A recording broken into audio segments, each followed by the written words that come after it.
Hi, my name is Darren, and you're not going to believe how much this woman on Reddit liked her pen. Hi, my name is Drew, and I have a crazy but true story about an unexpected bond between two outcasts. Hi, my name is Gina, and I have a crazy but true story about Panama Jack and Jill. What does this all have to do with our topic, pen pals? Find out in this episode of History Bluffs.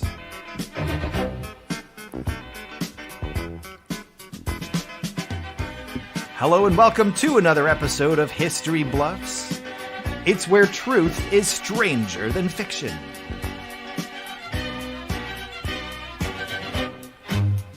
I'm Adam, your announcer, and this is our host. It's Alan. Hey, welcome to History Bluffs. Yes, truth is stranger than fiction. Yes, we've got three armchair historians, and yes, we have 3 rounds to find out who is telling the truth and who is history bluffing. Bluffing, you say? Yes, I did, Tech Adam. Welcome Thank to you. our show, by the way. Thank you, Tech Adam. How are you? I'm doing good. Things are feeling good. We're in the heat of summer at this Yes. time of recording. Yes, it was actually a little bit cooler today, only in the mid to low 80s. It's those in rains. Florida. We're Yeah, getting that those helped. Florida rains. Helped a lot. So, hey, Adam, let's hear some rules so that those who haven't seen the show yet Oh, will know how we play. you got it. It's a game show, Alan. You're the host. You know that, but some people don't. Here's some rules. Those of you watching can see them if you're just listening on our audio podcast. Alan's going to read them. Historians are inspired by the topic of the day, and the true stories will be factual. That's But supposed to be a bell ding, like you're correct. There we go. I'm No, still they're getting into the not. mode. No, They okay. choose whatever topic they feel like. I'm sorry. Go ahead. Please continue, Alan. Speaking of bluffing, the bluff Yes. story will be fictional. At least the crux, the premise of the story will be fictional. There will be some facts in the bluff story, but don't let that fool you. There is bluff behind those truths. And if you are watching or listening to us live, you are not allowed to help. Don't spoil it for the rest of us. Got it? That's right. I think they got it. Right. Well, we have 3 rounds in our game. Round 1 is 90 seconds. 75. 75. actually. Gosh I'll darn take it. 90. No, All right. nope, Gina no, will always no take bonus. more time. That's 75 seconds. There's- Our second round is 60 seconds, and then the final round is 45 seconds. Right, Adam? Those are correct. Those are we correct. go. We Finally. retired the 90-second timer when you weren't looking, so that's not your Yeah, fault. it's been an evolving show over the we go. years. We grow. We also grow throughout the show by observing this round tracker 9000 that will show who has there it already gone is. in each round. And you know what, Adam, we're going to start each round off with a bang, and let's kick off round 1 with Darren's story. Oh, wow. We're going to kick off round 1, you say? do Let's it. get Let's to do the it. real deal.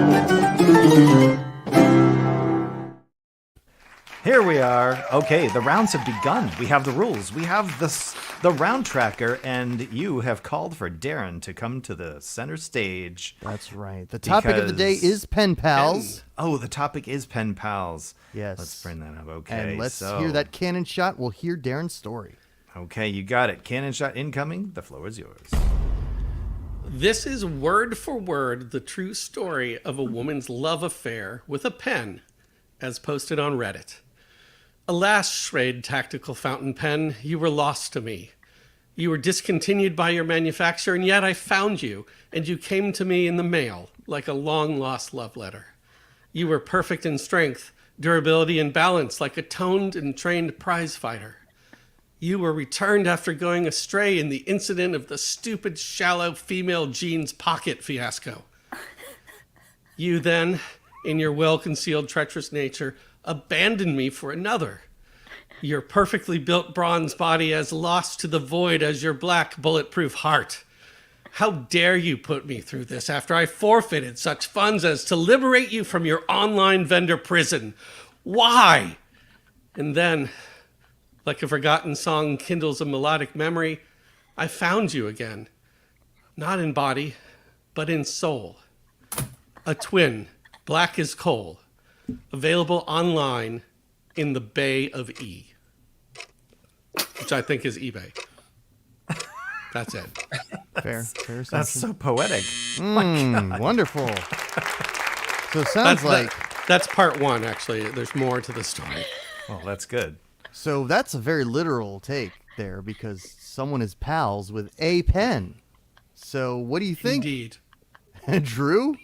Okay, so if he hadn't told us in advance that this was by a woman and this was on Reddit, I would have thought this was a Shakespearean sonnet,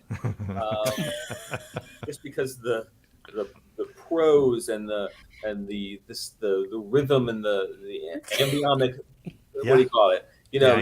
Yeah. Wrote really well and applause. It was gorgeous. Yeah. It was well read. Thank you. Oh, And thank you. I'm here for the twists and turns because, like any good Shakespearean play, there's going to be, I think, something is going to happen. I've been going to a lot of poetry slams. No notes. No notes. Okay, very nice. Gina, what do you say? I just want to meet the pen that is a toned and trained prize fighter. That just sounds good. I've never seen, felt, or used a pen that I know of that is like that. I do like how I think that like all the metaphors were awful, except for the part where she was breaking him out of eBay, and I love that part. I'll just say that. Yeah. Well, we'd love to hear more in the next round, but we're still in round one. We are. And that gives Drew an opportunity to tell his story right after he hears that cannon.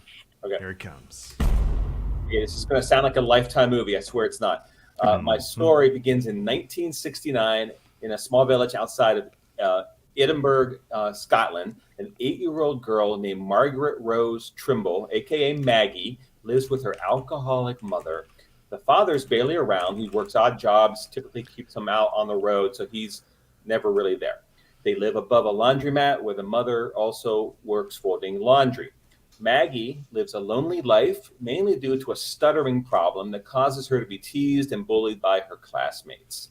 Her only friends are Bonnie, the elderly woman who owns the laundromat, and her 3 cats. She helps care for the cats, and Bonnie becomes sort of a grandmother figure.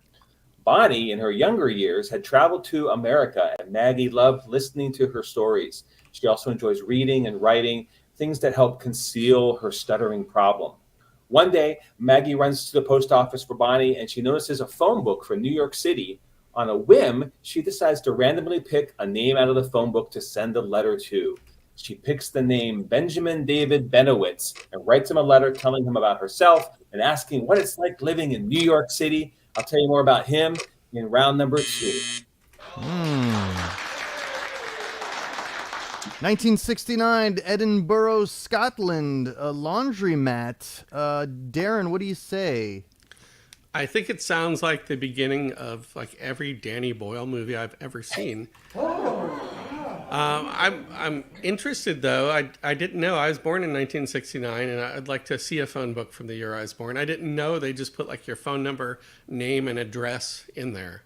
I guess that's before the internet. So before you could cyber stalk people, you just get the phone book out. Like, oh, there's Alan Forbes, and here's his address.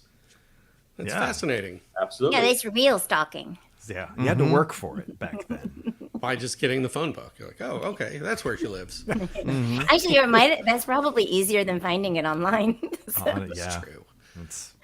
What do you think, Gina? I think that I'm fascinated by Bonnie. I really appreciate her gumption for going in, just writing some rando from New York, and just, however, I think that some of the story was redundant. That she lives in Edinburgh and that her mother was an alcoholic. But besides that, I'm interested, and I will see in the next round. I'm not 100% sure which of these is the most plausible. So. Just to clarify, just like Maggie's the girl, Bonnie's the grandmother figure. So it's Maggie that's picking out the random name. The 8-year-old. Maggie. Thank you so much for clarifying. Either way, still hooked. Thank you so much. That's good. Cool. Good to know. Yeah. Sold somewhat. Gino, you get to go now in round 1. I want to hear your first telling of your story right now. Okay. So I take you to the home of the York family in Michigan, in a very small town in 1988. They are sitting together, the mother, the father, that's Pauline and Mitchell, with their young 10-year-old daughter, Sarah. And Sarah has the newborn baby from their mom. They just had a baby sitting on the lap, and they're all gathered around the TV watching 60 Minutes. Mike Wallace is interviewing General Noriega from Panama. He was the leader of Panama at that point. And part of the story that they were doing, they were talking about how he had been drug trafficking. And that led to a conversation between Pauline and Mitchell and their daughter. After the story was over, they just sat around and talked and kind of just, kind of were debating whether or not Noriega was really drug trafficking, because there seemed to be a little bit of a debate on that. And the story kind of withered away, and they kind of abandoned that part of it. And they said, I don't know if he's a drug trafficker, but I really liked his hat. Her dad particularly said, every time I go someplace, I have hats from China, hats from Africa, hats from New York, things like that. So he collected hats, and he really liked the hat. Well, a story was concocted that they would write to General Noriega, and they would ask him for his hat. So Sarah got a beautiful piece of stationery because she didn't want it on ordinary paper, and she wrote to General Noriega. Wow. It's very ambitious, wanting Manuel Noriega's hat. Darren, what do you think? That's a very specific choice. I mean, as far as hats go, I think if I was just going to write a random person and ask them for their hat, it would be the Pope, because, I mean, God, that's a nice hat. I think it's like very expensive hat. It's a big hat. I mean, the shipping alone would. Yeah. That's true, but he's the Pope. He can afford it. Oh, there you go. Drew, what do you say? Was it one of those Panama Jack hats? No, it wasn't. It was like a really one of those like high, like those baseball caps with the big puffy thing in the front. Because I feel like around 1988 is when the Panama Jack fashion trend was really happening. So, maybe you were going to get there. So, otherwise, I think we all know that Noriega was a real person. That this Sarah and her parents, do they exist? I don't know. We'll wait and see. I was confusing Noriega's hat with Gaddafi's hat, which would have been a military hat. So that would have been an interesting request. Yeah, Give I me was your general picturing hat. that too. You were too? Okay. Yeah. It's not just me. Like with all the ribbons on it. all of the decor. Mm-hmm. Give me No, that but hat. they- What are you talking about, random American? Get out of here. Yeah. Destroy our country. Adam, that's it for round What? one. What do you think? That is round one. It's complete. That can only mean one thing, Alan. We're going to go straight to round number 2. Round number 2, Oh. where the time limit is shorter. It is, and I'm fresher. You are fresher. Just a minute for this round. Darren, we're going to hear more about this person's obsession with the fountain pen. Okay, I got to warn you, it gets sad. Oh, no. Oh, thanks for the trigger. I appreciate it. Trigger warning, yeah. Trigger warning. All right, here we go. Pen suicide. Part 2. I paid your ransom and brought you home. I kept you close to me in the closest of ways, where you would never be abandoned or feel alone again. Pen, I loved you. And then one day, as your comrade, you fell. You decided you had enough. In a parking lot, no less. Was it something I said? There were your remains. Broken in half under the night sky, pouring down in a cold drizzle as if mocking my tears. There, deceased on a parking lot fire lane. I lament, no, curse your sudden yet inevitable betrayal. I think of you still as the one that got away. Oh, Schrade, if only your creator, like with Lazarus, would revive you again. Sadly, the user who wrote this deleted their account, so we don't know who they are. But the story lives on. In the next segment, I'll tell you what a Schrade tactical pen actually is. Interesting, because I was going to start to question some of the validity so far. Earlier in round 1, you mentioned it having a bulletproof interior, and then somehow it was smashed in a parking lot. I don't. Oh, that would have been a good little burn for one of us. Thanks, Alan. So you know. But maybe Darren will explain in round 3, because he's going to explain what type of pen this is, but Gina, you just chimed in. I'll let you chime in some more. Oh, I'm so glad he said it's a Schrade pen, because I was like, this woman uses that word Schrade a lot, and I don't know what it means. And I was like, that's good. But then my other head also just kind of thought, what would be fun? I want this story to not be true, because I want to just picture Darren hovering over his, Mac, or, using his own pen to create this story. It's fabulous. Oh, God. I have a pen. Oh. I have an alligator pen from Wild Florida Yes. Wow, that's legit. that I wrote this with. Nice. Wow. There Drew, it what's is. your take? This is a cautionary tale. Yes. Like, it's just full of twists and turns. We have the words ransom was used, and comrade, and remains under the night sky. Yeah.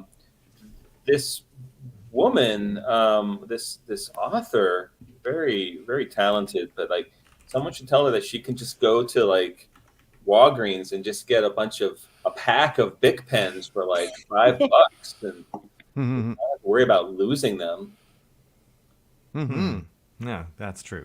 That's a good point. Okay. All right. Lesson learned. Drew, we're going to give you an opportunity to tell the rest, the second third, I should say, of your story. And that's going to start once you hear that canon. All right, get ready. Yep. Prepare yourself. You're on deck. Okay, so Maggie ends up writing to Benjamin David Benowitz, a 46-year-old Jewish atheist living a reclusive life in New York, has no family, and only leaves his apartment for his job as a bookkeeper. His only friend is a cat. When he gets Maggie's letter, he almost throws it away, but two things catch his eye. They both love cats, and her middle name, Rose, was his mother's name. He decides, based on those two things, that he's going to write back after all, and the two become unexpected pen pals. Now, Maggie's mother does not approve of this friendship, so Maggie has the letters sent to Bonnie instead. Maggie and Benjamin bond over their love of cats and reading. More importantly, she shares with him her major insecurities caused by her stuttering problem. Then, 1974, Benjamin wins the New York State Lottery. At this point, they've been pen pals for 5 years. With no family to share his money with, he pays for her speech therapy. More about that in round 2. Wow. Just a random Well, they've pen been pal? friends, yeah, Yeah. for Random 5 pen years pals. at this point. I mean, this is Okay. I time jumped, so I want to make sure you Yes. got that. But their meeting is kind of random, and then at the end it kind of paid off. So that's fascinating. Darren, what do you say? I am waiting for part 3 where we find out this is the same Rose who had the heart of the ocean The whole time. the whole time. It's the same Rose from Titanic. Wow. Why not? Why not? Gina, what do you say? There's a flaw in his story. Huh? Yeah. Tell us. He said this guy was a Jewish atheist. That is an oxymoron if I've ever heard one. And so I don't know, like, you could make it up, but then you couldn't, like, you'd have to use it if you didn't make it up, but you could make it up to really screw with us. So those are really crafty and then very sneaky. See, Pretty sneaky, Drew. He can have an ethnicity and drop the religion is the thing. Oh, See, I the thought same- Jewish was a religion. Oh. It's both. Oh. See, the thing is, he's religious, but he's guilty about it. To the max. Yeah. No. You can choose your religion, you can't choose your ethnicity. Is Oh what my I was goodness. told. This is true. Gina, what do you say about doing your round 2 story? Sure, I'd love to. All right. Okay. So the letter was received by General Noriega, and he writes back, and he says to her that he was very sort of like kind of formal, says, yes, thank you so much. And he sends her a present. It wasn't the hat, but she writes him back, and this goes on for almost a year. So they keep on writing each other about once or twice a month, and they send each other, she sends him books about the U.S. He asks her to tell him about her city. She does so. He tells her stuff about Panama, and then one day he invites the whole family for an all expense paid trip to Panama, and they accept. Now, they got some letters from Congress and some phone calls to say not to go, but they went anyway. And Noriega treated them like kings and queens, and he had them come in, a big fanfare. She actually made him a cute little bracelet, a friendship bracelet. It was camouflage, and he gave her a teddy bear that had camouflage and a hat for her dad. Later, in one of the other letters, she sent him back the hat, or a picture of the hat, her dad with the hat, and it was just a really cool friendship. And then I'll tell you the rest later. Progress being made. Darren, what do you think? I'm just picturing the look on the face of the U.S. mail inspector that's got a present from Panama from General Noriega. And I want to know, did it go through? Did the drug-sniffing dog eat it and poop it out? Is that how they got the present? Just to be sure. Yeah. Just to be sure. Everything from Panama has to go through the drug-sniffing dog. Drew, what do you think? I just want to point out that Gina also had a time jump in her story. They've been writing to each other for 1 year, and I felt like I was being scrutinized for the time jump in my story. So, for the sake of we only have limited time to tell these stories, we have to do some time jumps. That's fair. And then, so how do you know if your gift's a camouflage bracelet? Oh, she used the colors of camouflage to make it. Yeah, but how do you know if he's wearing it or not? Oh, jeez. So it blends right in. there you get one of those. God. Adam, I think it's about time for our final round. What do you think? I think so, Alan, because this round is done. Congratulations on leaving round 2. We're going straight to round number 3.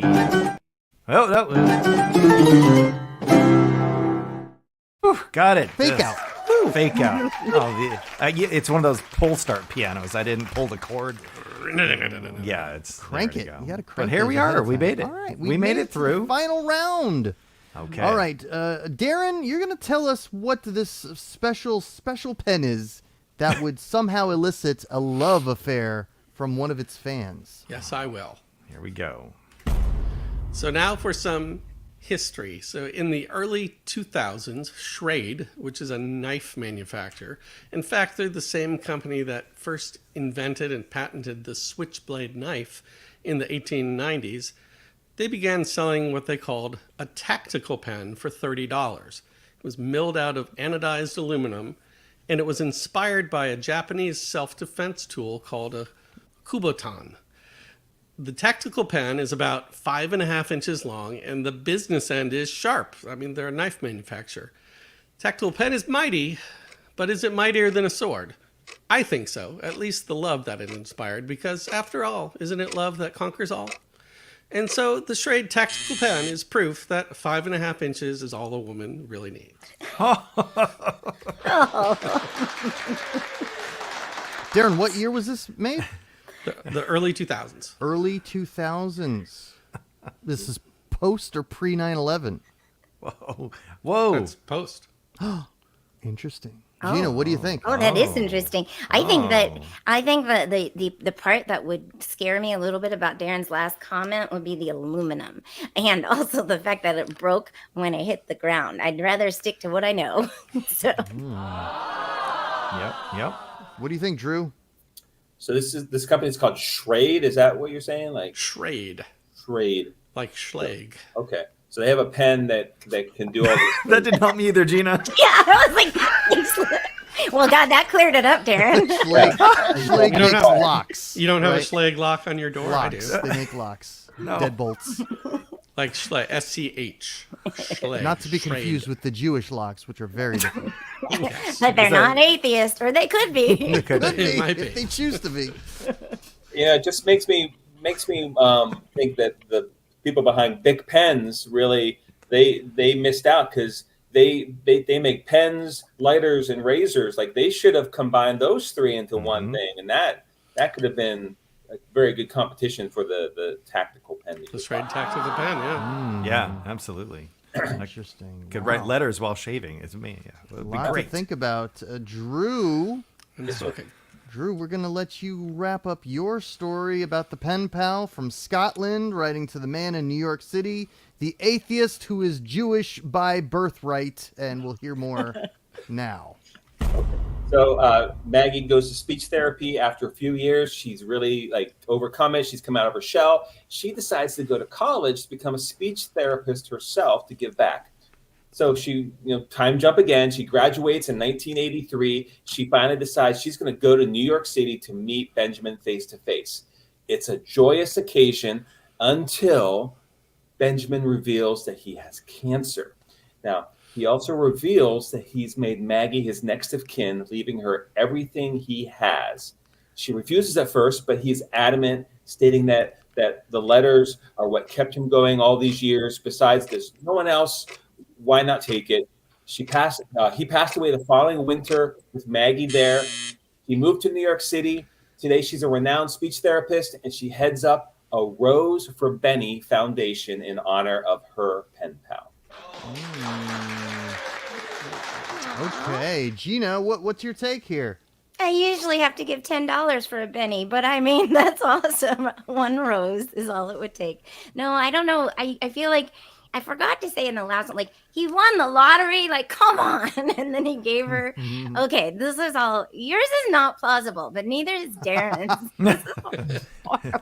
And that's the game, folks. Yes, it is the point, really. Fair. Darren, what do you think? I think that Drew's is true just on the account that Drew is too nice to write a story where the character gets cancer.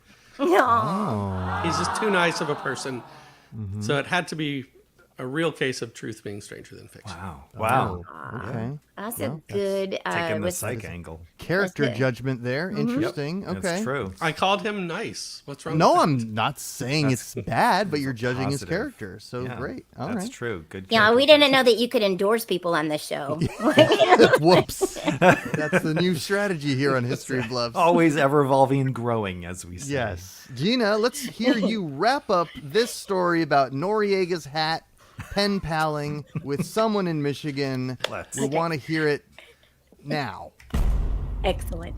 So in March of 1989, Pauline, Sarah's mother, gets a call from Noriega's secretary, who says to her, he is being extradited to Miami. So he gets arrested and he goes to Miami. But Sarah continues to write to him while he's in prison, and they continue their relationship for as long as they could. Now, in later in that year, in 1989, he finishes his sentence and he goes to France. Now, while he's in France, he's extradited there, and she continues to write to him there. And then the mother gets another phone call that he is in the hospital. So she flies to France, she visits him, and the last letter that she ever was written to him by Sarah was given to him just 2 days before he died. Whoa. But no one knows what it said. That's the other Oh. part. I know. So we don't even know if he opened it or read it? No, he opened it and he read it, but no one knows what it said. So he knows what it said. He but knows what he took said, that unless information. but he yes and no though, Great. because he died of a brain complication. So I don't know if he 100% knows. But they didn't really say that wasn't the point. I guess is the whole point. Wow. All right. Well, there's a lot here to think about. Yeah. We've got Gina's story about someone in Michigan being a pen pal with Manuel Noriega. We've got Darren and his story about a tactical fountain pen. And Drew with his Scottish pen pal to a Jewish man in New York City who gets speech therapy paid for, and he winds up dying of cancer. So Wow, that is. I don't know. And he doesn't believe in God. So where is he now? Oh no! Jeez. Oh, Those are all the Christians Yeah. out there. But, That's all. yeah. Now that's right. I missed that. I don't miss anything. Late, better than not. So, Alan, before we jump into the final deliberations, we probably should see if there's any input on Gina's final round. Okay, so that's right. I didn't ask you guys. Darren, what do you think? You don't have to. I'm confused why she flew to France to give him the letter. Was it mailed, or did she fly to France, put a stamp on it, and hand it to him? I'm not. The mechanics of the mail delivery are confusing to me. I can speak to that because it's much faster than the post office. That I believe. You wouldn't understand. You're not French. That makes sense. Drew, what is your take? Yeah, I had questions about the whole France thing as well. Like why was he was in prison in Miami, like, I guess there's some backstory politics wise on why he was extradited to France. So Exactly. Yep. but it seems weird. And it seems weird that I thought this story was about Sarah writing to him, and it just seems like the mom kind of took over and became really the pen pal. It seemed weird to me. I think it's weird that a 10-year-old would even write a dictator, but That is it's a weird. show. Yeah, that's what I would think too. Well, Tony Bellante tuned in a little bit late. Oh. But apparently my recap gave him all the information he needs. So, Tony, we want to hear from you Yeah, why what not? your opinion is. Who do you think is telling the truth? And who do you think is a history bluff? We'll get to our historians now. Darren, I'm going to ask you first. Darren, who do you think is the bluff tonight? You can't even look. Well, I've already stated that I'm going to eliminate Drew as the bluff because I don't think he's the kind of guy to write a story about someone getting cancer. So that only leaves, by process of elimination, this preposterous story about Noriega's hat. So Darren's vote is for Gina to be the bluff. Drew, what is your vote? Okay,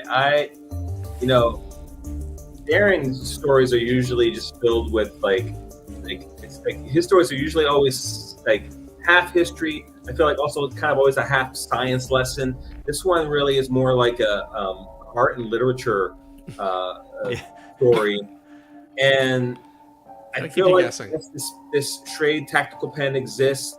I feel like he was doing some fan fiction and passing it off as this Reddit post. So I think Darren has made up this beautiful but false story about the pen.